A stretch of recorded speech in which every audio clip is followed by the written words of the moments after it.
Safety is a core value of our industry, a core value of our organization's focus.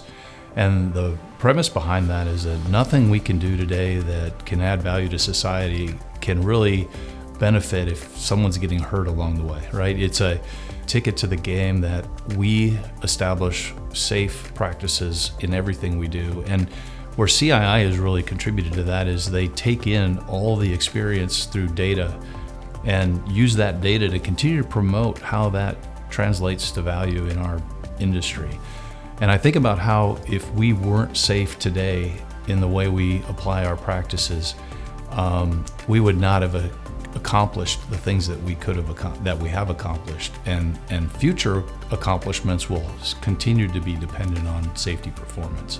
CII has always had that foundation, and I believe that when people come into CII, they really get to see why that's so important to CII.